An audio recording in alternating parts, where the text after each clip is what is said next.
Questions जो हैं वो रिकॉर्ड हो जाएंगे तो बेहतर है। आई एम सॉरी, एक मिनट ऑन कर दें। हाँ जी बताएं। लेक्चर नंबर 7 में सर आपने कहा था 1 घंटा 1 मिनट 50 सेकंड से लेकर 1 घंटा 2 मिनट तक के डिविडेंड होता है with 15 days of 15 working days. तो सर ये बात कंपनीज लॉ में क्यों नहीं लिखी? कंपनीज एक्ट में क्यों नहीं? क्या बात की है। कंपनीज एक्ट 2017 के सेक्शन 243 के अंदर उसने कहा है कि जो प्रिस्क्राइब किया जाएगा, जो स्पेसिफाई किया जाएगा, इसी कंपनीज एक्ट 2017 में SECP को पावर टू मेक रेगुलेशंस भी दी गई है। SECP को पावर टू मेक रेगुलेशंस भी दी गई है कि SECP रेगुलेशंस बनाए। तो कंपनीज एक्ट 2017 ने SECP को पावर दी टू मेक रेगुलेशंस, SECP ने वो रेगुलेशंस बनाए और उसमें 15 वर्किंग डे स्पेसिफाई कर दिए। एक कॉन्सेप्ट होता है डेलीगेटेड लेजिस्लेशन का, शायद आप लोगों ने कभी बिजनेस लॉ में पढ़ा हो। एक्ट ऑफ द पार्लियामेंट होता है, ये डेलीगेटेड नहीं होता। लेकिन ये जो रेगुलेशंस हैं, जैसे this is an example of a delegated legislation के पार्लियामेंट ऑफ पाकिस्तान ने SECP को डेलीगेट कर दी है पावर। क्लियर हो गई बात। इस तरह बेतहाशा रेगुलेशंस आपको पढ़ने में मिलेंगी। और अच्छा, उनकी हैसियत भी कानून की ही है। क्यों? क्योंकि पावर टू मेक रेगुलेशंस भी उसी कानून, और कानून किसने बनाया? पार्लियामेंट ने। तो पार्लियामेंट ने ही एक्चुअली एम्पावर किया कि वो रेगुलेशंस, जो रेगुलेटर है, जो भी कंसर्न रेगुलेटर है, वो रेगुलेशंस फ्रेम करे। क्लियर? लेकिन फिर जी, रेगुलेटर ने एक बात बता दी है, तो why not make it part of the original law? It is a part of the law. Law में ये लिखा हुआ है कि स्पेसिफाई, क्योंकि ये चीज़ें चेंज की जा सकती हैं। कानून को बदलना, अच्छा ये अच्छा सवाल है आपका। कानून को बदलने का जो प्रोसेस है ना, वो बहुत लॉन्ग ड्रॉन होता है। एक्ट ऑफ पार्लियामेंट, आपको आइडिया है ना, कानून साजी, एक कानून जाता है और वो फिर ईयर्स एंड ईयर्स के लिए लिंगर ऑन करता रहता है। तो ये जो रेगुलेटरी मैकेनिज्म है, ये जो डेलीगेटेड लेजिस्लेशन है, इसके शायद अगर आपको बेनिफिट्स भी याद हो तो उसमें एक बेनिफिट यही था कि ज़रा ये स्पीडी लेजिस्लेशन अलाउ करता है, वरना तो चीज़ें at a halt, at a stop आ जाएंगी।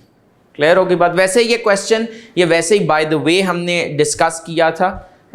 This is not directly a part of your audit syllabus. जी, और किसी का कोई क्वेश्चन? कोई क्वेश्चन नहीं है। अच्छा जी, हम बात कर रहे थे लास्ट लेक्चर में, आज हमारा लेक्चर 9 है। इसमें जी, कंपनी लॉ और कंपनी एक्ट में क्या डिफरेंस है? बड़ा अच्छा सवाल है। कंपनी लॉ का जो वर्ड है ना, बहुत अच्छी इन्होंने बात की है, दिल खुश की है। कंपनी लॉ का जो वर्ड है, बजा लें, तालियां बजा लें। कंपनी लॉ का जो वर्ड है ना, वो कंपनीज एक्ट 2017 में डिफाइन हुआ है। Company law is equal to companies act 2017 plus companies ordinance 1984 plus companies act 1913। ठीक है। तो क्योंकि होता क्या, कानून चेंज हो गया ना, तो एक सेविंग क्लॉज होती है। सेक्शन 509 है मेरे ख्याल में कंपनीज एक्ट का, कि जो पिछले लॉ रेगुलेशन के तहत जो चीज़ें चल रही थी, अनलेस के वो चेंज हुई हों, वो एज इट इज़ कंटिन्यू करेंगी। ठीक है। और किसी का कोई सवाल? लॉ असल में मेरा फेवरेट सब्जेक्ट है, पढ़ा मैं वैसे ऑडिट रहा हूँ, लेकिन हाँ नहीं, वैसे भी मुझे मतलब लॉ से ज़रा ज़्यादा लगा हुआ है। लेक्चर नंबर 9, लेक्चर 9 में आज हम कवर करेंगे इंशाल्लाह ताला ऑडिट रिस्क का कॉन्सेप्ट। ऑडिट रिस्क पढ़ने के लिए, ये ऑडिट रिस्क का वर्ड हमने सबसे पहले सुना था इनहेरेंट लिमिटेशंस ऑफ ऑडिट में। मसला क्या था कि जी क्यों reasonable assurance, why not high level of assurance? क्योंकि ऑडिट रिस्क को क्या नहीं किया जा सकता, जीरो नहीं किया जा सकता। ऑडिट रिस्क को बिल्कुल ख़त्म नहीं किया जा सकता। इस कॉन्सेप्ट को समझने के लिए एक हमने कॉन्सेप्ट समझा था इंटरनल कंट्रोल्स का। मैंने कहा था ना कि प्री रेक्विजिट्स हैं कुछ, before we can understand audit risk we first need to understand internal controls and assertions. अच्छा, असर्शंस का कल कॉन्सेप्ट पढ़ते हुए अभी हमें असर्शन, अच्छा मज़े की बात है, कल हमने असर्शंस का इंटरनल कंट्रोल्स डिस्कस किया था। असर्शंस तक नहीं पहुंच पाए थे, एक बेस सेट कर रहे थे। आसान अल्फाज में क्या था, एक अगर मैं यहाँ पर बाउंड्री बनाऊं, मैनेजमेंट की ज़बान या कंपनी की ज़बान में वही अश्योरेंस इंगेजमेंट के जो एलिमेंट्स हैं, मैनेजमेंट ने एफएस बनानी है एप्लीकेबल फाइनेंशियल रिपोर्टिंग फ्रेमवर्क के तहत, जैसे कि हम एक एग्जांपल ले लेते हैं आईएफआरएस की, ठीक है। फिर हमने एफएस को तोड़ा कि FS is equal to statement of comprehensive income SOCI, SOFP statement of financial position और अदर्स, जिसमें क्या चीजें शामिल हैं, statement of cash flows plus statement of changes in equity plus notes to the FS. यही थे ना कंपोनेंट्स। अब जो ऑडिटर की जबान थी, ऑडिटर की जबान, उस पे आ गए। हमने कहा जो line items statement of comprehensive income में आ रहे हैं ऑडिटर की जबान में, what do we call them? Class of transactions, welcome अस्सलाम, एंड इवेंट्स।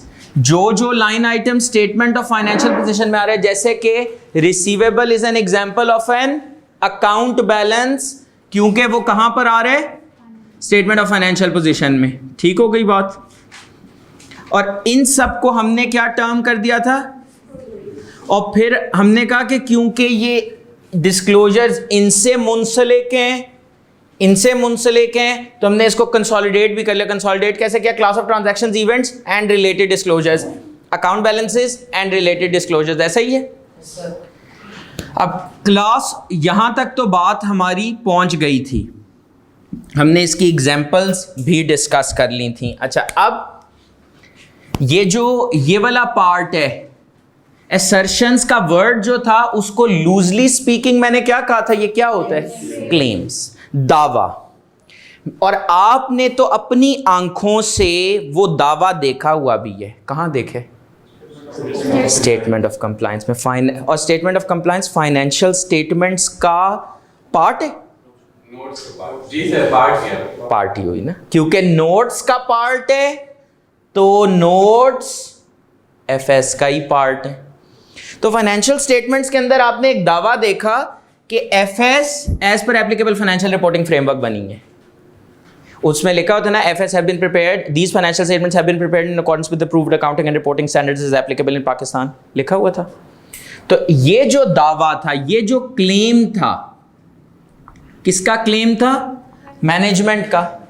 दरअसल अगर आपको वो डायग्राम याद हो जो अश्योरेंस एंगेजमेंट की डायग्राम थी, management, FS, IFRS, auditor,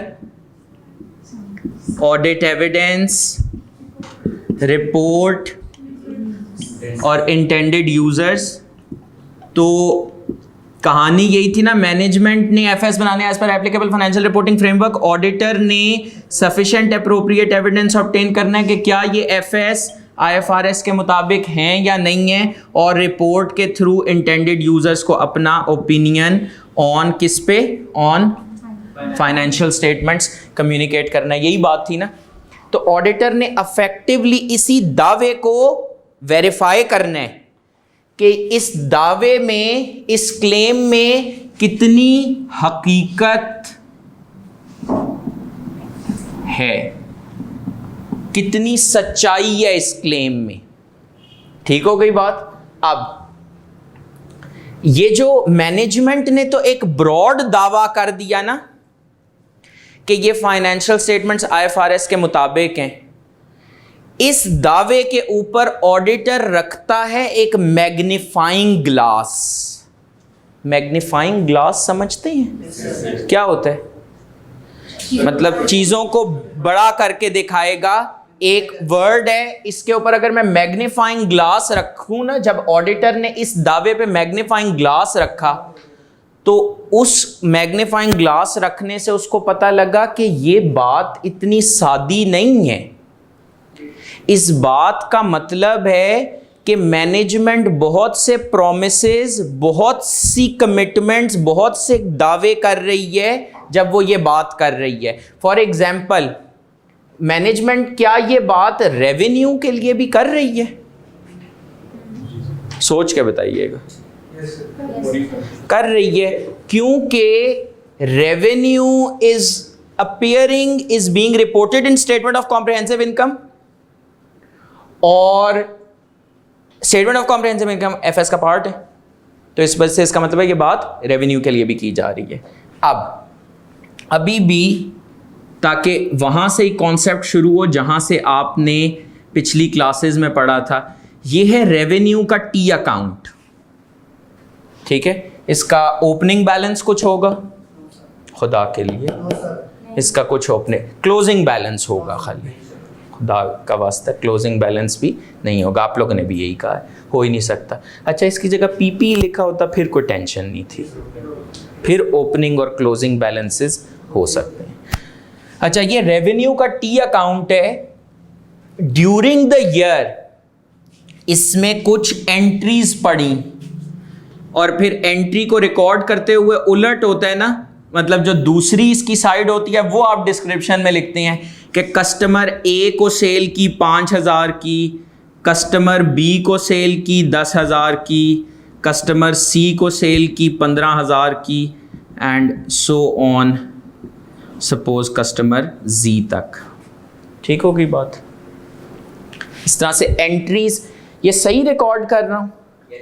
debit receivable को किया और क्रेडिट किया रेवेन्यू को, ये सही कह रहा हूँ? ये बिल्कुल ऐसे ही होता है, वही मैं भी कह रहा था, ये ऐसा ही होता है कि आपने सेल ऑफ गुड्स की, सपोज सिंपल रखें, IFRS 15 की गहराई में नहीं लेके जाऊंगा, डूब जाएंगे हम, वही ना, अल्लाह ताला माफ़ करे, अभी हम डूब जाएंगे, तो उससे बचने के लिए अभी हम सिर्फ सिंपल गुड सेल किए और सेल किए क्रेडिट पे, गुड सेल किए और सेल किए क्रेडिट पे, तो रिसीवेबल। अगर कोई कैश सेल्स होंगी तो ये डिस्क्रिप्शन क्या हो जाएगी? कैश, क्योंकि डेबिट हुई कैश और क्रेडिट हुआ रेवेन्यू। यहां तक बात समझ में आ रही है? डेबिट हुई, क्या बात, इसमें आपने जो दुआएं समेटी हैं वो मैं बता नहीं सकता। डेबिट हुई कैश और क्रेडिट हुआ रेवेन्यू, ये बात क्लियर है? अब यहां पर अगर मैं कहूं तो काफी सारी एंट्रीज रिकॉर्ड हुई नहीं होंगी पूरे साल में। ये जो मैंने क्रॉस बनाया ना, बेसिकली कोई ना कोई न्यूमेरिकल वैल्यू है, ठीक है।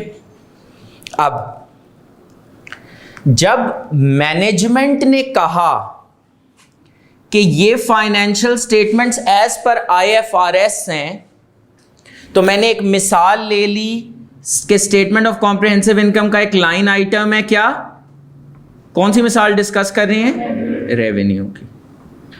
अच्छा, आप एग्री करते हैं कि revenue is a class of transaction auditor की जबान में?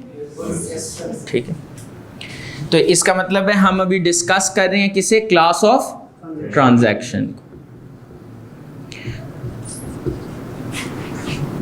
यहां पर P&L में एक नंबर चला जाएगा, जो भी इसका टोटल होगा वो जाकर P&L में रिफ्लेक्ट हो जाएगा प्रॉफिट और लॉस में, स्टेटमेंट ऑफ कॉम्प्रिहेंसिव इनकम में। ऐसा ही है, मतलब जो इसको जमा करके नंबर निकलेगा। अच्छा, अब एज अ मैनेजमेंट के पॉइंट ऑफ व्यू से अगर आप देखें, मैनेजमेंट के पॉइंट ऑफ व्यू से अगर आप देखें तो मैनेजमेंट ने ये एंट्रीज अच्छा किसने रिकॉर्ड की होंगी? ऑडिटर ने या मैनेजमेंट ने? सोच के बताएं। मैनेजमेंट ने। क्यों? क्योंकि FS बनाना मैनेजमेंट की जिम्मेदारी है, बुक्स ऑफ अकाउंट मेंटेन करना, रिकॉर्ड्स मेंटेन करना मैनेजमेंट की जिम्मेदारी है। उन्होंने ये एंट्रीज रिकॉर्ड की हुई हैं और वो कह रहे हैं ये सब मतलब ये सब मतलब ये किसके मुताबिक है? IFRS के मुताबिक है। चलें, अब इसका मतलब है ये जो एज एन ऑडिटर जब मैंने मैग्नीफाइंग ग्लास लगाना है ना, तो मैंने कहना अच्छा ठीक है, चलो देखते हैं ये दावा ऑडिटर किस लेंस से देखता है। वो कहता है अच्छा ये रिकॉर्ड हुई हुई है, तो सबसे पहला जो ऑडिटर ने चीज देखनी होगी वो क्या है कि ये जो एंट्रीज रिकॉर्ड हुई हुई हैं, ये जो एंट्रीज रिकॉर्ड हुई हुई हैं, क्या ये एक्चुअली अकर हुई और क्या ये पर्टेन करती, पर्टेन का क्या मतलब होता है, रिलेट करना, पर्टेन टू दी एंटिटी। ये जो रिकॉर्ड हुई नहीं है, सबसे पहले मैं इन्हीं को देख लूं ना कि क्या ये एक्चुअली, फॉर एग्जाम्पल फौजी फर्टिलाइजर ने, इंडस मोटर ने कोई, फौजी फर्टिलाइजर ने कोई यूरिया बैग सेल किए, इंडस मोटर ने कोई गाड़ियां बेची, तो उन्होंने इस तरह की एंट्रियां रिकॉर्ड की होंगी ना। अब एज एन ऑडिटर मैं इसको किस तरह से देख रहा हूं कि ये जो रिकॉर्ड की हुई हैं, क्या ये वाकई ही अकर हुई? ऐसा तो नहीं हुआ कि गाड़ी कोई नहीं सेल हुई और एक फेक सेल मतलब बोगस, कोई उसकी रियलिटी नहीं, कोई गाड़ी सेल नहीं हुई, एंट्री करनी है ना, और एंट्री भी अपने कंट्रोल में है, डेबिट, रिसीवेबल, क्रेडिट, रेवेन्यू। ना रिसीवेबल का किसी को पता है ना रेवेन्यू का, तो ट्रांजैक्शन अकर हुई या नहीं। अच्छा, दूसरी चीज बड़ी इंपॉर्टेंट है, pertain to the entity. Pertain to the entity का मतलब होता है क्या एंटिटी से रिलेटेड है। मतलब देखें, फौजी फर्टिलाइजर के जो अपने अकाउंट्स हैं, सेपरेट अकाउंट्स, उसमें वही रेवेन्यू आएगा जो सेल फौजी फर्टिलाइजर ने की है, उसकी सब्सिडरी का रेवेन्यू नहीं आएगा। तो क्या वो सेल उसी एंटिटी से रिलेट करती है, पर्टेन करती है या नहीं? इसीलिए जब आप एज एन एजेंट किसी के गुड्स सेल करते हैं तो आप पूरा रेवेन्यू नहीं रिकॉर्ड करते, आप सिर्फ अपना पोर्शन रिकॉर्ड करते हैं। बात समझ में आ रही है? जितना आपसे पर्टेन करता है। तो ये क्या बात हुई, अकर के ये जो रिकॉर्ड हुई नहीं है। सबसे पहले मैं जब देख रहा हूं एज एन ऑडिटर, तो मैं क्या देख रहा हूं कि जो रिकॉर्ड हुई नहीं है, ऑलरेडी रिकॉर्डेड ट्रांजैक्शंस। ट्रांजैक्शंस से क्या मुराद है, मतलब एक एक ये ट्रांजैक्शन है। और revenue as a whole is a class of transaction. बात समझ में आ रही है? एक एक ट्रांजैक्शन और as a whole class of transaction. अच्छा जी, तो सबसे पहला जब वो मैग्नीफाइंग ग्लास इसके ऊपर लगाया ना, तो जो सबसे पहली असर्शन नजर आई वो कौन सी असर्शन है? अकरेंस। कौन सी असर्शन है? अकरेंस। मतलब ऑडिटर ना मैनेजमेंट की इस बात की तशरीह करते हैं कि उसने कहा था ना कि एफएस एज पर आईएफआरएस है, तो ऑडिटर कहते हैं अच्छा, मतलब मैनेजमेंट ये कह रही है कि जो ट्रांजैक्शंस रिकॉर्ड हुई नहीं है वो एक्चुअली अकर भी हुई और पर्टेन टू द एंटिटी हुई, क्योंकि अगर ये कंडीशन पूरी होगी तभी एफएस एज पर आईएफआरएस होंगी। ये मैग्नीफाइंग ग्लास वाला कॉन्सेप्ट समझ में आ रहा है? अकरेंस। अच्छा, अब इसके बाद जो रिकॉर्डेड ट्रांजैक्शंस है, अभी हम ऑलरेडी रिकॉर्डेड ट्रांजैक्शंस पे फोकस कर रहे हैं, ये बड़ी इंपॉर्टेंट वर्ड है, ऑलरेडी रिकॉर्डेड ट्रांजैक्शंस। ये पहले से ही मैनेजमेंट ने रिकॉर्ड की हुई हैं। तो जो ऑलरेडी रिकॉर्डेड ट्रांजैक्शंस है वो अकर हुई या पर्टेन टू द एंटिटी हुई, इसको क्या बोलते हैं? अकरेंस। अच्छा, अब ये जो रिकॉर्ड हुई नहीं है, ये फॉर एग्जाम्पल यहां पर अब जो रिकॉर्डिंग हुई है, ये 10,000 की रिकॉर्डिंग नजर आ रही है। 10,000 की अमाउंट की रिकॉर्डिंग सबको क्लियर है? अच्छा, इसकी जब मैं रसीद जाके देखता हूं, मैं एक सिंपल एग्जांपल ले लेता हूं कि 1000 यूनिट्स थे और पर यूनिट सेलिंग प्राइस क्या थी? 10 रुपीज। 1000 यूनिट्स थे और पर यूनिट सेलिंग प्राइस क्या थी? 10 रुपीज। तो आपके पास ये, इसको जब मल्टीप्लाई किया 1000 मल्टीप्लाइड बाय 10 तो क्या बना? 10,000। अच्छा, अगर आपको पता लगता यूनिट्स 1000 नहीं है, जो रसीद देखी ना, रसीद ये बिल्कुल ऐसे ही है। फॉर एग्जांपल आपको भी रसीद एक इशू होती है जब आप यहाँ से एक कोर्स बाय करते हैं, तो आपने 2000 यूनिट्स इसको कर दिया।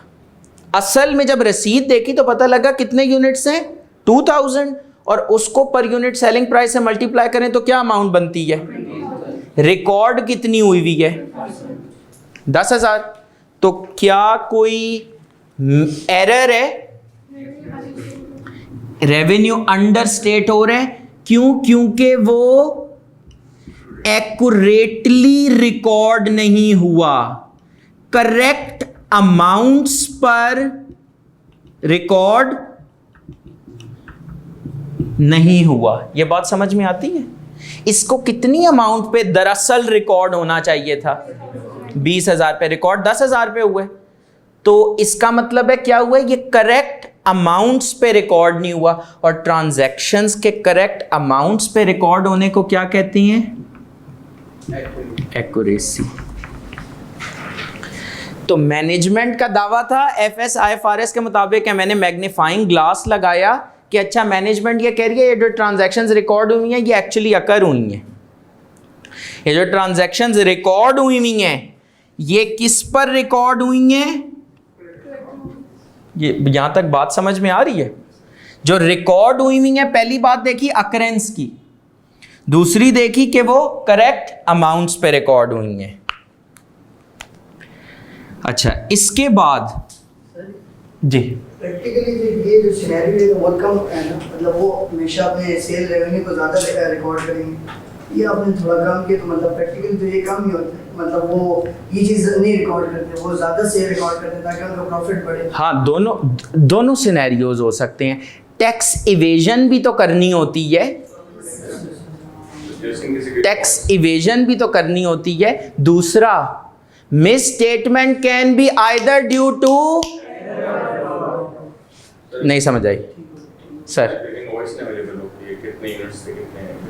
हाँ, ये एक थोड़ा सा एडवांस कॉन्सेप्ट है सीन सेटिंग के, वैसे सफ़ा नंबर 16 पे इसका थोड़ा थोड़ा जवाब है कि आपके पास फिर एविडेंस नहीं है। मैं माजरत के साथ मैं इसको आगे जाके ज़बरदस्त तरीके से आंसर करूँगा, ठीक है जी? सर अगर रिसीट पे ही गलत हो तो? आई एम सॉरी, हाँ, अगर रिसीट पे ही गलत हो तो आप इसीलिए रसीद की प्लस माइनस भी चेक करते हैं।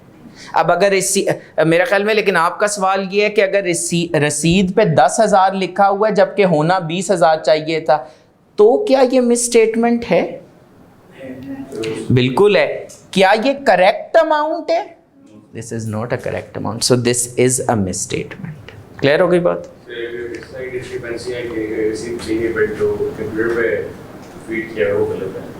तो भी उससे अगर ये 10,000 नहीं है तो जब इसको टोटल करेंगे जो P&L में नंबर जाएगा वो गलत हो जाएगा ना, तो इसका मतलब है मिस्टेक है, ठीक है सर। लेकिन आईएफआरएस तो हमें नहीं कहता कि आप एक्यूरेटली रिकॉर्ड करें। आईएफआरएस एक्यूरेटली रिकॉर्ड करने का बड़ी अच्छी बात की है। आईएफआरएस क्या कहते हैं? ट्रू के फाइनेंशियल स्टेटमेंट्स ट्रू एंड, लेकिन वो ये नहीं कहता कि एक्यूरेटली। आपने बिल्कुल कानून दानों वाली बात की है, लॉयर्स वाली बात की है।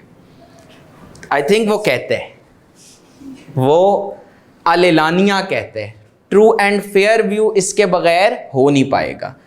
This is good, I really appreciate the questions, क्योंकि इससे जितना आपका थॉट प्रोसेस रिफाइन होगा ना, ऐसे डम्ब होके बिल्कुल डल होके बैठने से कुछ नहीं समझ में आएगी। इसी तरह सवाल जवाब होंगे तो समझ में आएगा, मैं भी कुछ आपसे सीख के जाऊंगा, ठीक है? लालच नहीं आपने करनी कि सिर्फ आप ही सीखें। हाँ, वो अलग बात है, पैसे सिर्फ आप लोगों ने ही दिए हुए हैं, लेकिन अगर चलें कोई और भी सीखना चाह रहे तो let him learn. Already recorded transactions पर अकरेंस एक्यूरेसी तसल्ली है। अच्छा, इसके बाद ये फौजी फर्टिलाइज़र के भी अगर आप फाइनेंशियल स्टेटमेंट्स रिकॉल करें, और ये जो था इंडस मोटर, उसके भी फाइनेंशियल स्टेटमेंट्स रिकॉल करें ना, तो उसमें इनकम्स डिफरेंट सोर्सेज से आ रही थी। वर्ड क्या यूज़ कर रहा हूँ? इनकम का, और डिफरेंट सोर्सेज से आ रही थी। For example, Indus motor company की एक सोर्स ऑफ इनकम क्या है? गाड़ियाँ बेचना। लेकिन इंडस मोटर कंपनी के पास जो एक्सेस फंड्स हैं वो उसने इन्वेस्ट किए होते हैं। फॉर एग्जांपल उसने वो excess funds for the sake of simplicity savings account में रखे हुए हैं। करंट अकाउंट और सेविंग्स अकाउंट में क्या फ़र्क है? इंटरेस्ट का। करंट अकाउंट में इंटरेस्ट नहीं होता, सेविंग अकाउंट में इंटरेस्ट अप्लाई कर रहा होता है, ऐसे ही है। तो उसको एक इनकम, इंडस मोटर को एक इनकम कहाँ से आ रही है? इंटरेस्ट इनकम भी आ रही है, दोनों इनकम ही है, गाड़ियों की सेल से भी इनकम है और इंटरेस्ट इनकम भी है। अच्छा, अगर इधर आपको पता लग जाए कि एक ये जो डिस्क्रिप्शन है ना, असल में ये क्या है, इधर इंटरेस्ट इनकम, तो कोई टेंशन तो नहीं है? क्या टेंशन है?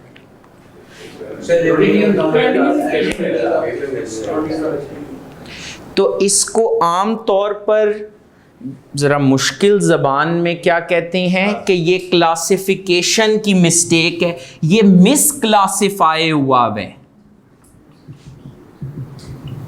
तो जो ट्रांजैक्शंस ऑलरेडी रिकॉर्डेड हैं वो उनकी क्लासिफिकेशन इन करेक्ट अकाउंट्स हो,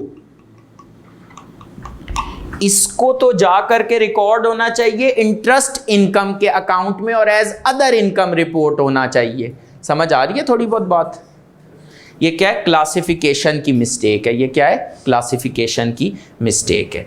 तो अभी तक जो ऑलरेडी, ये ऑलरेडी रिकॉर्डेड समझ रहे हैं, मतलब ये जो ऑलरेडी मैनेजमेंट ने रिकॉर्ड किए हुए हैं, इसमें हमने एक चीज क्या देखी? अकरेंस। दूसरी चीज क्या देखी? एक्यूरेसी। तीसरी चीज क्या देखी? क्लासिफिकेशन। Occurrence, accuracy, classification.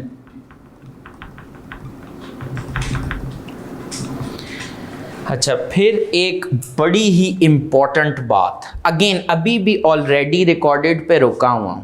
जो रिकॉर्ड किए हुए हैं अभी तक क्या कहा? ये अकर हुए, पर्टेन टू द एंटिटी है या नहीं? करेक्ट अमाउंट्स पे रिकॉर्ड हुए, करेक्ट अकाउंट में रिकॉर्ड हुए या नहीं? अच्छा, इसके बाद प्रॉफिट और लॉस के जो आइटम्स होते हैं उसमें एक चीज़ बड़ी अहमियत की हामिल होती है, और वो क्या चीज़ है?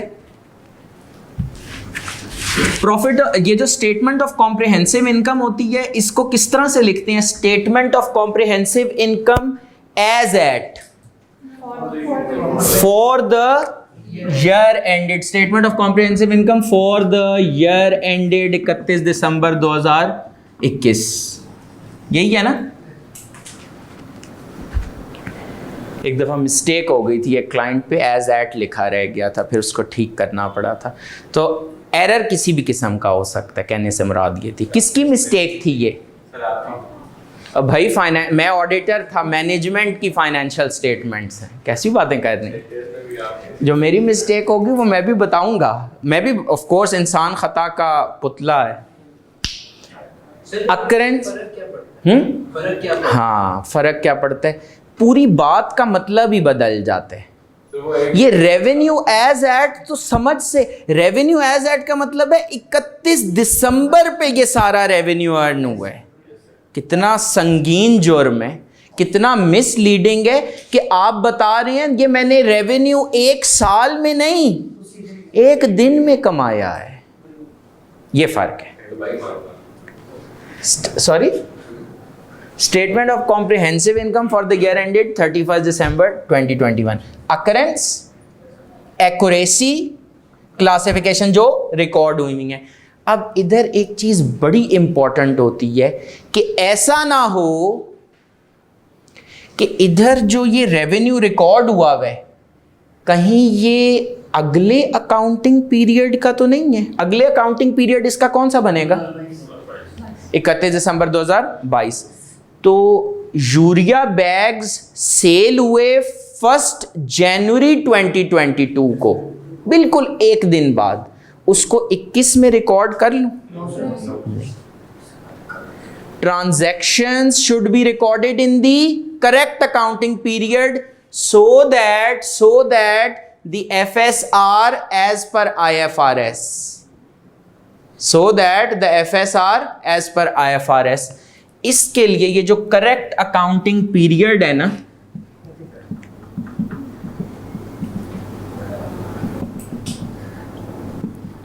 इसके लिए एक वर्ड यूज होता है, आप लोग तो पढ़ के आए हैं, बल्कि सॉरी मुझे भूल गया था, क्या वर्ड यूज होता है इसके लिए? Cut off. Cut off basically ना, कट ऑफ का मतलब होता है कट ऑफ लगा देना, कि ये 31 दिसंबर 21 लॉक हो गया। बहुत सी कंपनीज इस रिस्क को कवर करने के लिए ना अपना अकाउंटिंग सिस्टम बस लॉक कर देती हैं कि अब पिछले एंट्रीज नहीं पढ़ सकती। अगर कोई मिस्टेक हो गई है उसको अनलॉक कराने के लिए पूरी लंबी चौड़ी कार्रवाई करनी पड़ेगी, तब जाके वो सिस्टम अनलॉक होगा। ये इसी रिस्क को एड्रेस करने के लिए ये जो लॉक कर देती है मैनेजमेंट सिस्टम, ये जो कंट्रोल है, ये इंटरनल कंट्रोल हुआ ना, एक प्रोसीजर है जिसके थ्रू एफएस में मटेरियल में स्टेटमेंट नहीं होगी। बात समझ में आ रही है? Cut off. कट ऑफ पे किसी का कोई कंफ्यूजन? ये जो ट्रांजैक्शंस रिकॉर्ड हुई हुई हैं इससे बाहर नहीं निकल पा रहा। ये जो ट्रांजैक्शंस रिकॉर्ड हुई हुई हैं ये अकर हुई, ये एक्यूरेटली रिकॉर्ड हुई, मतलब करेक्ट अमाउंट्स पे रिकॉर्ड हुई, ये इसी अकाउंट में आनी चाहिए थी, और ये इसी अकाउंटिंग ईयर में, इसी अकाउंटिंग पीरियड में आनी चाहिए थी, मतलब कट ऑफ।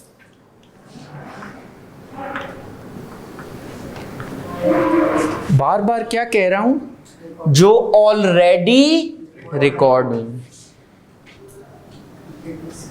इसके बाद ये ऑलरेडी रिकॉर्ड का तो tension to be honest with you इतनी ज्यादा नहीं होती, प्रैक्टिकली भी और स्टैंडर्ड्स भी इस चीज को रिकग्नाइज करते हैं। और इनफैक्ट अगर आप थोड़ी थोड़ी इनहेरेंट लिमिटेशंस ऑफ ऑडिट याद करें, नेचर ऑफ ऑडिट प्रोसीजर्स में जो हमने पढ़ी थी कि भाई ऑल इंफॉर्मेशन प्रोवाइड करना मैनेजमेंट का काम है, ऑल इंफॉर्मेशन प्रोवाइड करना मैनेजमेंट का काम है। मैं आपकी तवज्जो किस असर्शन की तरफ मबजूल कराने की कोशिश कर रहा हूँ? मेरे ख्याल में उर्दू मुश्किल हो गई है। मैं आपकी तवज्जो किस असर्शन की तरफ दिलाने की कोशिश कर रहा हूँ?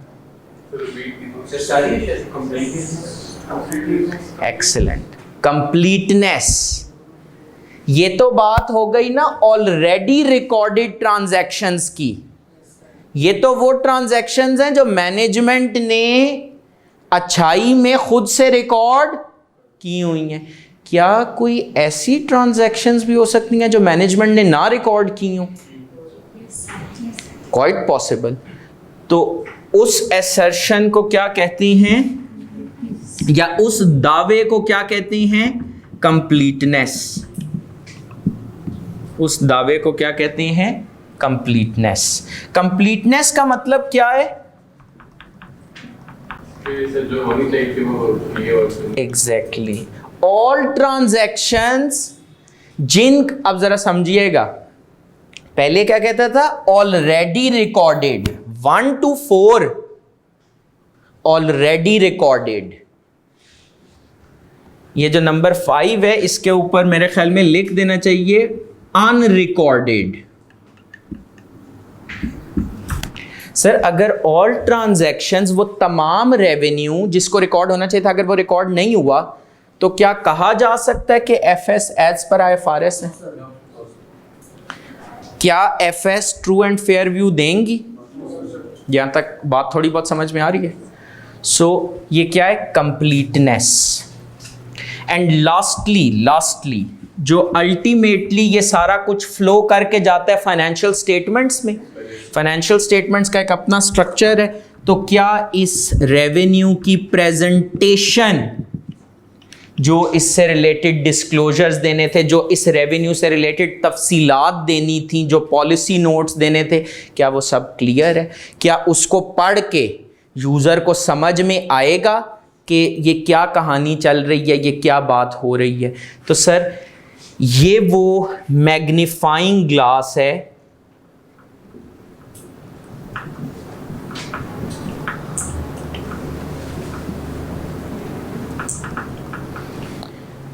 ये जो जुमला था ना, एक आपने ऑडिट, आपने शेर की तशरीह तो नहीं पढ़ी हुई किसी लेवल पे?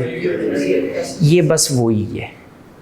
मैनेजमेंट ने ये शेर सुनाया कि फाइनेंशियल स्टेटमेंट्स IFRS के मुताबिक हैं।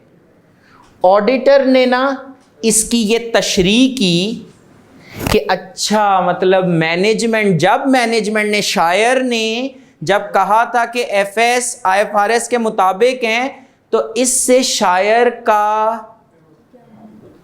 की मिसाल ये थी, इससे शायर का पॉइंट ऑफ व्यू ये था कि ये जो ट्रांजैक्शंस इधर रिकॉर्ड हुई हैं, ये अकर हुई हैं, ये एक्यूरेटली करेक्ट अमाउंट्स पे रिकॉर्ड हुई हैं, ये करेक्टली क्लासिफाइड हैं, ये करेक्ट अकाउंटिंग पीरियड में सर रिकॉर्ड हुई हैं।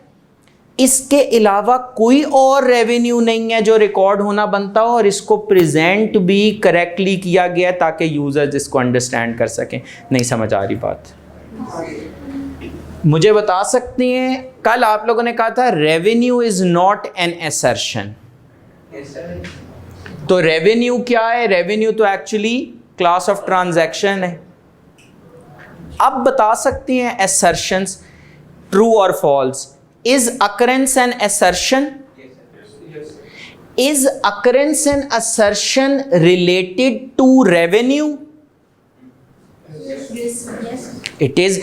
रेवेन्यू के हवाले से ही कहा जा रहा है ना कि ये रेवेन्यू जो रिकॉर्ड हुआ है ये अकर हुआ है, नहीं। और क्या रेवेन्यू क्लास ऑफ ट्रांजैक्शन है? तो is this assertion relevant to और related to class of transaction and events? Are these all assertions related to class of transactions and events? तो हम कहते हैं असर्शंस ये क्या हैं? ये सब हैं assertions related to class of transactions events। थोड़ी सी बात सेंस बन रही है? आगे चलते हैं स्टेटमेंट ऑफ फाइनेंशियल पोजीशन पे। फाइनेंशियल स्टेटमेंट्स दावा था as per applicable financial reporting framework है। फाइनेंशियल स्टेटमेंट्स का एक component statement of financial position भी है। ट्रू और फॉल्स? ट्रू। इसको ऑडिटर ने अपनी जबान में ट्रांसलेट किया और क्या बोला? Account balance. Sir long term loans, कर्जा लिया हुआ है बैंक से, अकाउंट बैलेंस की एग्जांपल कहा जा सकता है इसको? क्यों? क्योंकि ये स्टेटमेंट ऑफ फाइनेंशियल पोजीशन में। शेयर कैपिटल को सर कहा जा सकता है अकाउंट बैलेंस? क्यों? क्योंकि वो इक्विटी में आ रहा है और equity statement of financial position में है। कोई शक, कोई कंफ्यूजन?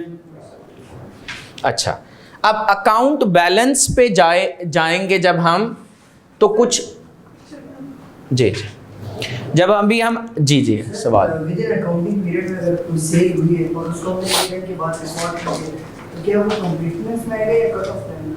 अगर हमने सेल कोई sale within accounting period की है, ठीक है, और हमने ईयर एंड के बाद की है, ठीक है, आप उसको रिकॉर्ड ईयर एंड के बाद करने में कोई हर्ज नहीं है।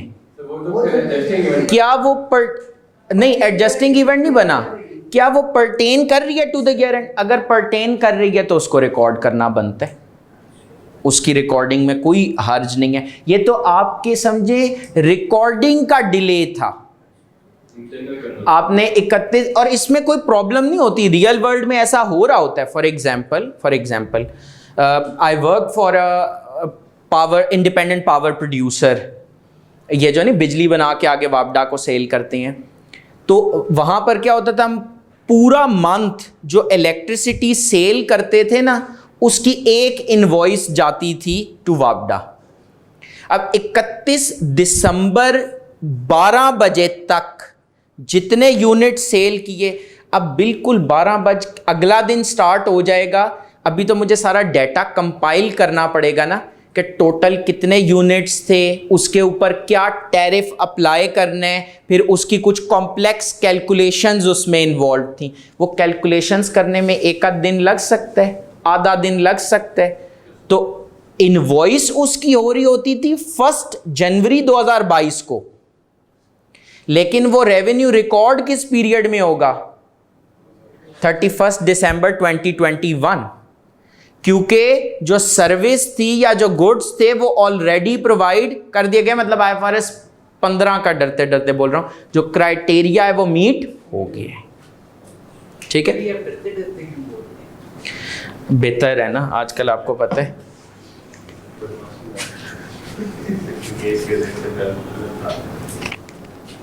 अच्छा जी, अब हम आ जाते हैं, बल्कि इस पूरे को रिमूव कर दूं ना बस। अब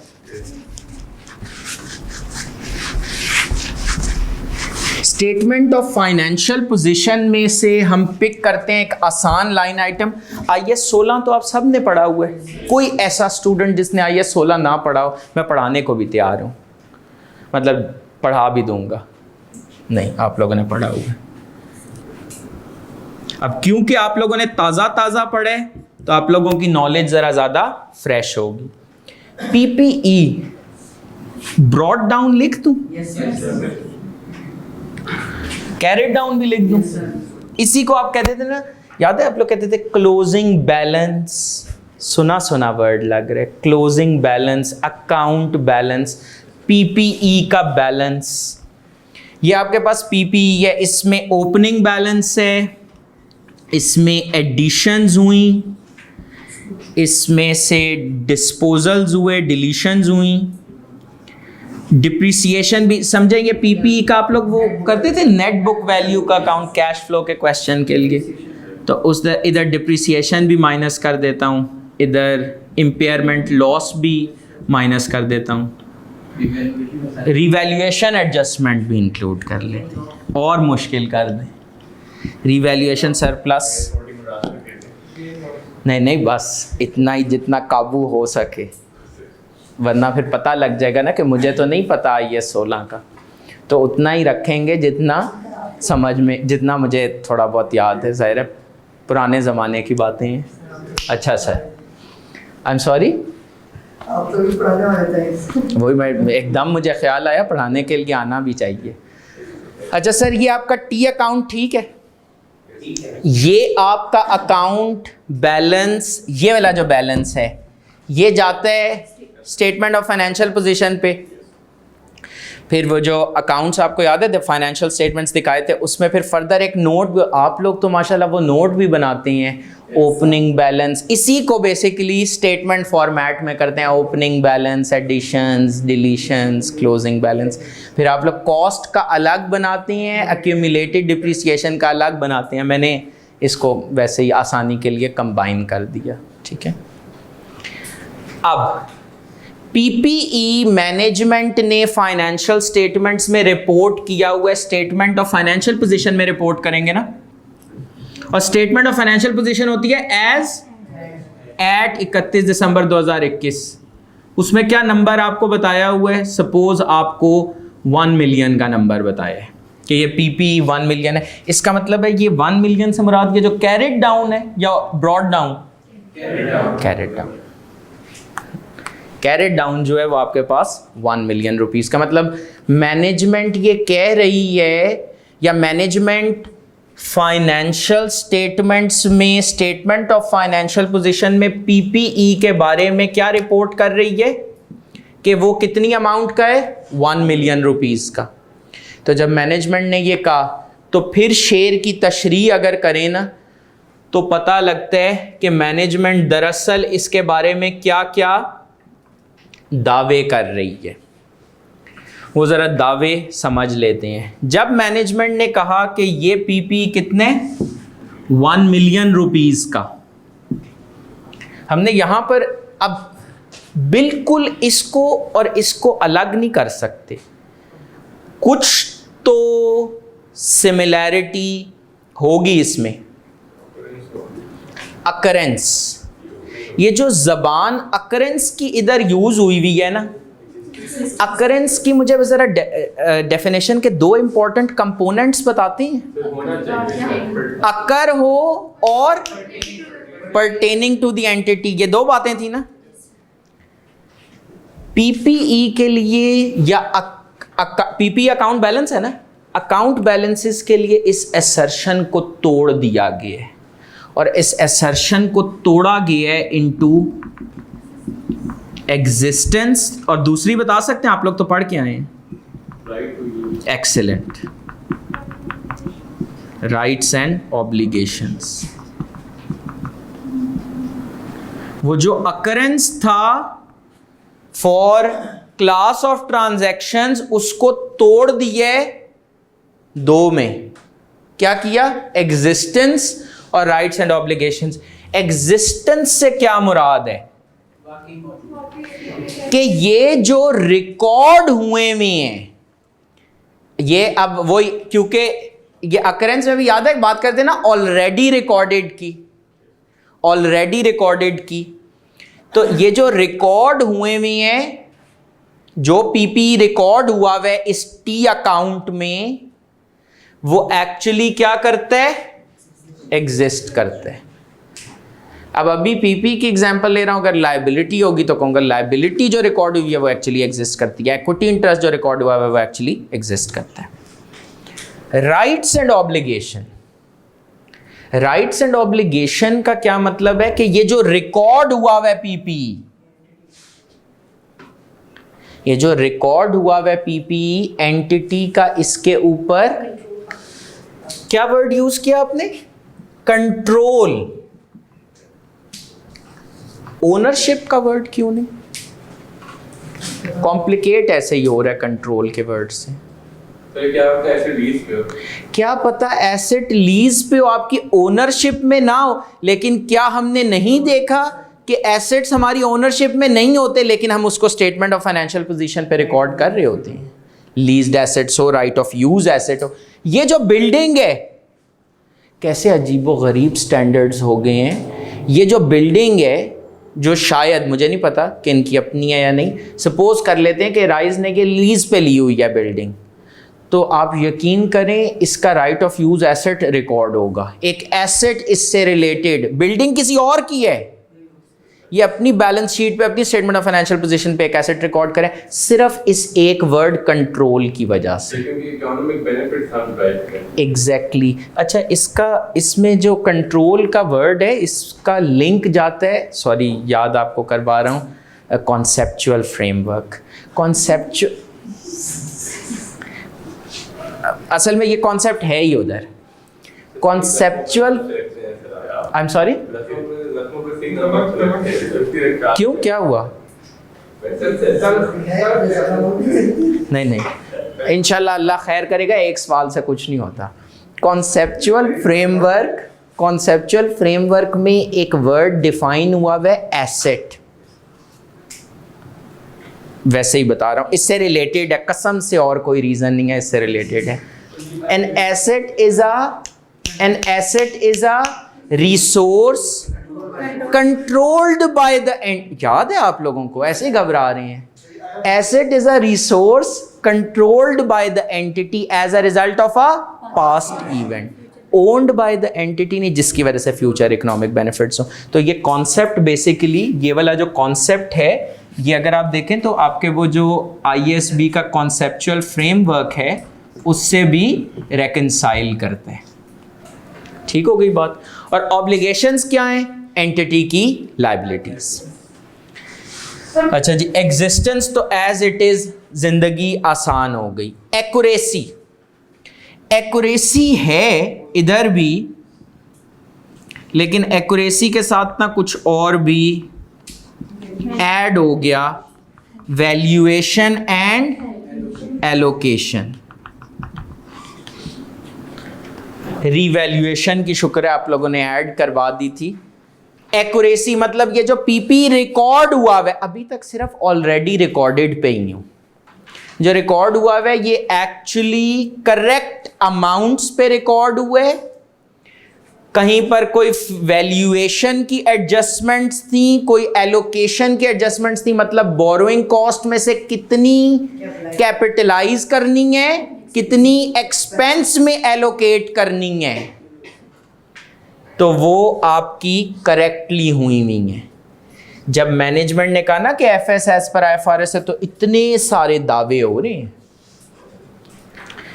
अच्छा, इसके बाद क्लासिफिकेशन पर, क्लासिफिकेशन एज इट इज इधर आ जाता है। क्लासिफिकेशन एज इट इज इधर आ जाता है। क्लासिफिकेशन एज इट इज आने का मतलब क्या है कि फॉर एग्जांपल इसके अंदर ऐसा नहीं है कि मैंने एडिशंस में एक सॉफ्टवेयर भी इधर ऐड किया हुआ है। वैसे कर लूं तो क्या हुआ, एसेट ही है ना, इंटेंजिबल है, वो क्लासिफिकेशन गलत हो जाएगी।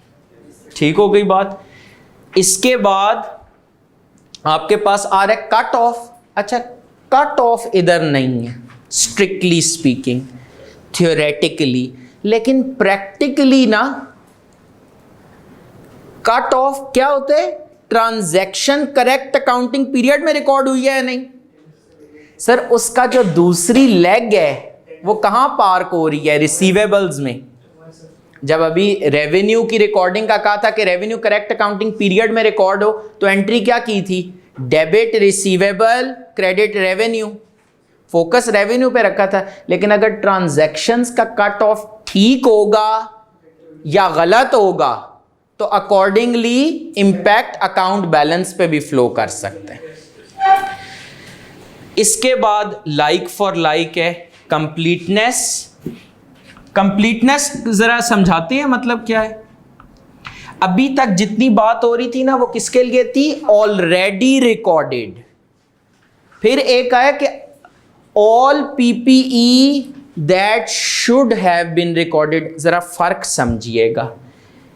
आप एग्री करते हैं या दिल मानते हैं कि एग्जिस्टेंस और कंप्लीटनेस या अकरेंस और कंप्लीटनेस ये दरअसल उलट असर्शंस हैं? समझिएगा। एग्जिस्टेंस में क्या कहा था? जो एसेट्स इधर रिकॉर्ड हुए हुए हैं क्या वो एग्जिस्ट करते हैं या नहीं? जो एसेट्स इधर रिकॉर्ड हुए हुए हैं क्या वो एग्जिस्ट करते हैं? नहीं। ये भी एक एसेट मेरे ख्याल में इन्होंने कैपिटलाइज किया होगा, इसको भी हमें इग्नोर नहीं करना चाहिए। तो जो एसेट्स, और इसको भी, जो एसेट्स रिकॉर्ड हुए हुए हैं वो वाकई एग्जिस्ट करती हैं। ये देखें ना, ये एग्जिस्ट कर रहे हैं। कंप्लीटनेस क्या है?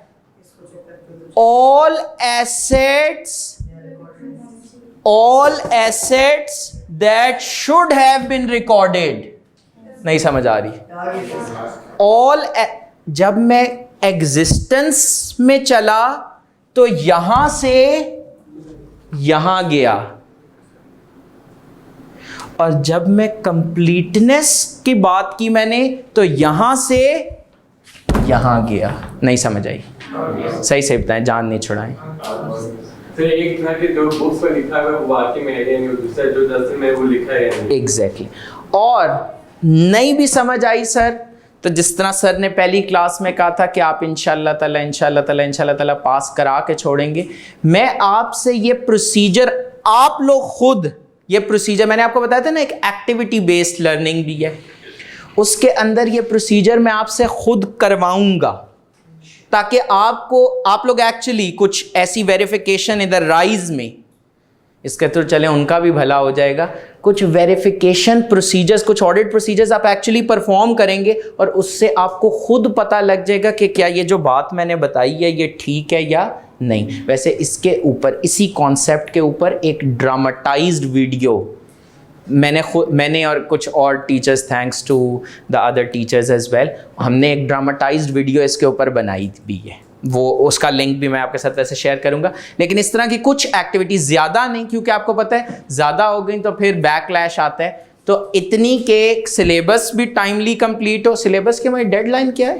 31 जनवरी। पेपर किस दिन है आप लोगों का? 13 मार्च, याद है ना सर? इसके ऊपर ऐसे सर ये जो आप बता रहे हैं इसको ऐसे याद करने के आप जैसे एक्टिंग करके बताया वो लिखने का। ये वैसे एक्टिंग, ऑल्दो ओवर एक्टिंग थी, उसके 50 रुपए कटते हैं, लेकिन उसके बावजूद मेरे ख्याल में अब इससे ज़्यादा एक्टिंग नहीं की। आहिस्ता आहिस्ता इम्प्रूव कर रहा हूँ एक्टिंग में, लेकिन इट विल टेक टाइम।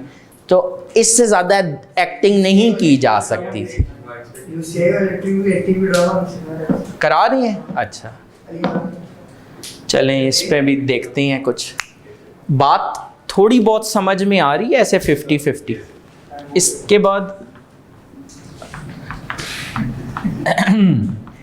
बाद आपके पास जो लास्ट असर्शन है वो वही वाली है जो प्रेजेंटेशन की थी। सर ज़रा सीन सेट।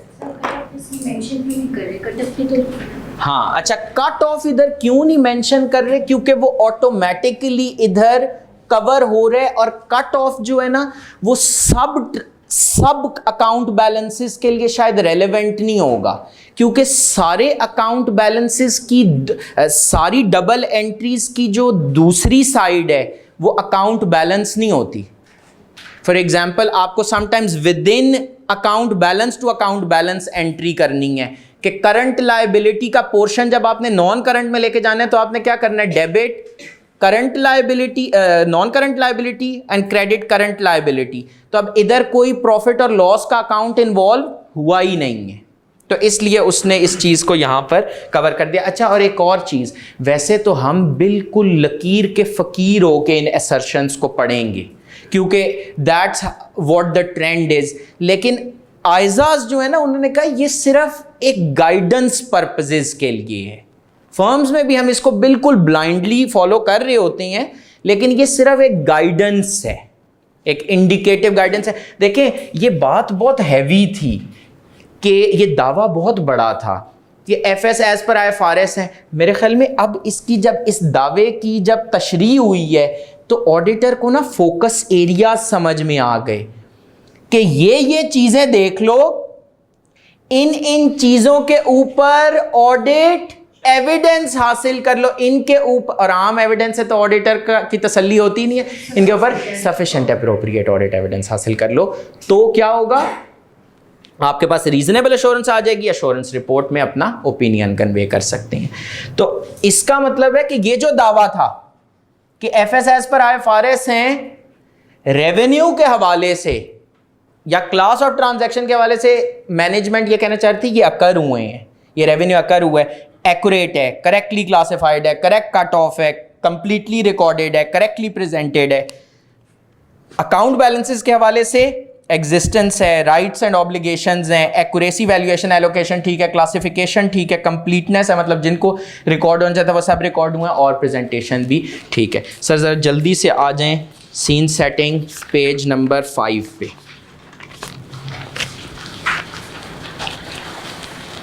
assertions क्या है? Loosely speaking claims made by management in the FS। Sir ये जो सारे के सारे लिखे हुए हैं ये क्लेम्स ही है ना, ये सारे के सारे जो लिखे हुए हैं क्लेम्स तो है लेकिन assertions नहीं है। ऑफ कोर्स ये assertions भी हैं, claim is equal to assertion। assertions about, अच्छा ये वाला जो पार्ट है assertions about, ये हमने कल कवर कर लिया था। अगले पेज पे आए, पेज नंबर 6, जरा हेडिंग देखें क्या कहते हैं, assertions about classes of transactions, account balances and related disclosures, इनसे मुंसलिक disclosures। अब क्या बताया, assertions used by the auditor in considering the different types of potential misstatements। मतलब IFRS की जब हम कहते हैं कि IFRS की खिलाफ वर्जी हो तो उस खिलाफ वर्जी की क्या क्या शक्लें हो सकती हैं वो ये इधर मेंशन्ड है। IFRS की खिलाफ वर्जी हो उसकी क्या क्या शक्लें हो सकती हैं वो इधर मेंशन्ड है कि ऐसी रेवेन्यू रिकॉर्ड कर लिया हो जो कि अकर ही नहीं हुआ, ऐसा रेवेन्यू रिकॉर्ड किया लेकिन गलत अमाउंट पे, करेक्टली क्लासिफाई नहीं किया, करेक्ट पीरियड में रिकॉर्ड नहीं किया, कंप्लीटली रिकॉर्ड नहीं किया, करेक्टली अप्रोप्रिएटली प्रेजेंट नहीं किया। ये डिफरेंट टाइप्स ऑफ मिसस्टेटमेंट्स का ऑडिटर को एक आइडिया देती हैं। थोड़ी बहुत समझ में आ रही है बात। Assertions about classes of transactions and events and related disclosures, मैंने कहा था ना इनको क्लब कर देंगे एंड में, वो क्लबिंग हो गई। For the period under audit, number 1, occurrence, transactions and events that have been recorded or disclosed have occurred and such transactions and events pertain to the entity।